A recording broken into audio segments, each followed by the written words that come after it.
Rajahmundry rail cum road bridge నుంచి గోదావరిలోకి దూకి ఒక కుటుంబం ఆత్మహత్య యత్నానికి పాల్పడింది. కాకినాడ జిల్లా పిఠాపురంలో పంచాయతీరాజ్ ఏఈగా పనిచేస్తున్నారు నూకరాజు. అతని భార్య మీనా, కుమార్తె సౌజన్య మనవడితో కలిసి అర్ధరాత్రి గోదావరిలోకి దూకి ఆత్మహత్యకు పాల్పడ్డారు. 5వ తరగతి చదువుకున్న కార్తికేయకి ఈత రావడంతో సమీపంలో ఉన్న బ్రిడ్జ్ లంక వద్దకు చేరుకున్నాడు. స్థానిక మత్స్యకారులు బాలుని కాపాడారు. గల్లంతైన ముగ్గురి కోసం గోదావరిలో ముమ్మర గాలింపు చేపట్టారు పోలీసులు. షేక్ సాదిక్ అనే వ్యక్తి తమను తీవ్రంగా వేధిస్తున్నాడని ఆందోళన వ్యక్తం చేస్తూ నూకరాజు సూసైడ్ లెటర్ రాశాడు.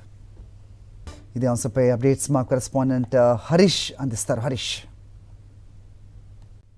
రాజమండ్రిలో మరో దారుణం చోటు చేసుకుంది.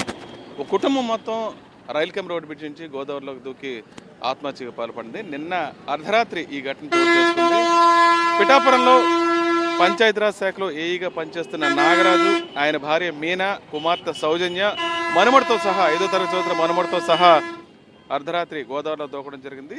దాంతో ఈ సంఘటన జరిగిన వెంటనే ఎవరికి తెలియదు. అయితే మనోడు మాత్రం స్విమ్మింగ్ తెలిసి కాస్త స్విమ్మింగ్ రావడంతో ఒడ్డుకి ఈదుకుంటూ రావడంతో స్థానికంగా ఉండే మత్స్యకారులు అయితే కాపాడారు. ఇప్పుడు మనం రైల్కమ్ రోడ్ బ్రిడ్జ్ మధ్య ప్రాంతంలో కింద బ్రిడ్జ్ లంక ఉంటుంది. ఆ బ్రిడ్జ్ లంక సమీపంలో ఉన్నాము. కుటుంబానికి సంబంధించి అనేక ఇబ్బందులు, ముఖ్యంగా గత నెలలో వాళ్ళ అల్లుడు చనిపోవటం, ఆ తర్వాత షేక్ సాదిక్ అనే వ్యక్తి తమను వేధిస్తున్నాడని చెప్పి ఆయనకు లెటర్ కూడా రాయటం జరిగింది. నాగరాజు తీవ్ర మనోవేదనతో ఈ ఘటనకు పాల్పడుతున్నట్టు ఆయన లెటర్లో వెల్లడించారు. ముఖ్యంగా ఈ వ్యక్తి వేధింపులు తట్టుకోలేక తమ కుమార్తెను తీవ్ర వేధింపులకు గురి చేస్తున్నాడని, తమను మానసికంగా తీవ్ర ఇబ్బందులకు గురి చేస్తున్నాడని, అందుకే తాము ఆత్మహత్యకు పాల్పడుతున్నట్టు జిల్లా కలెక్టర్ను ఉద్దేశించి నాగరాజు ఒక లెటర్ కూడా రాశారు. నిన్న అర్ధరాత్రి కారులో ఇక్కడికి వచ్చి మొత్తం 4 కుటుంబ సభ్యులు, నాగరాజు, భార్య, కుమార్తె సౌజన్య, అదేవిధంగా మనముడితో సహా ఇక్కడికి రావడం జరిగింది. వచ్చి కారుని ఇక్కడే ఉంచి వీళ్ళంతా ఒక్కసారిగా గోదావరిలో దూకారు. అయితే ఈ ఘటనకు సంబంధించి ముగ్గురు ఎవరైతే పెద్దవాళ్ళు ఉన్నారో, నాగరాజు, భార్య మీనా, అదేవిధంగా కుమార్తె సౌజన్య నీళ్ళలో మునిగిపోయారు. మనవడికి మాత్రం స్విమ్మింగ్ రావడంతో సమీపంలోనే ఒడ్డు కనిపిస్తుంది. అక్కడ దాకా ఈదుకుంటూ వెళ్ళడంతో సమీపంలో ఉండే మత్స్యకారులు అతను కాపాడారు, ఆ పిల్లాన్ని కాపాడడం జరిగింది.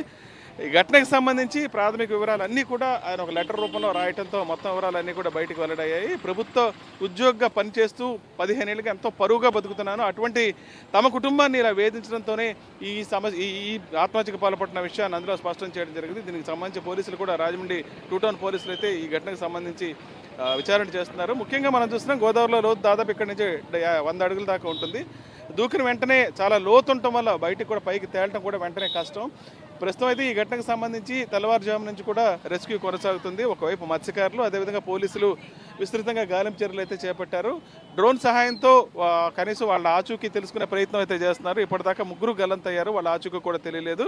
మరోవైపు మనవడిని అయితే రెస్క్యూ చేసి పోలీస్ స్టేషన్కి తీసుకెళ్ళడం జరిగింది. అబ్బాయికి సంబంధించిన వివరాలు, కుటుంబానికి సంబంధించిన వివరాలను అడిగి తెలుసుకుంటారు. అదేవిధంగా వీళ్ళు ఎవరైతే వేధింపులకు గురి చేశారో వాళ్ళకి సంబంధించిన వివరాలు కూడా తెలుసుకునే ప్రయత్నం పోలీసులు చేస్తున్నారు. ప్రస్తుతానికైతే ఈ రెస్క్యూ ఆపరేషన్ కొనసాగుతుంది. రాజమండ్రి రైల్కమ్ రోడ్ నుంచి హరీష్ ఫర్ సాక్షి న్యూస్. మరిన్ని అప్డేట్స్ కోసం ఛానల్ ను సబ్స్క్రైబ్ చేయండి. నోటిఫికేషన్స్ కోసం బెల్ ఐకాన్ పై క్లిక్ చేయండి.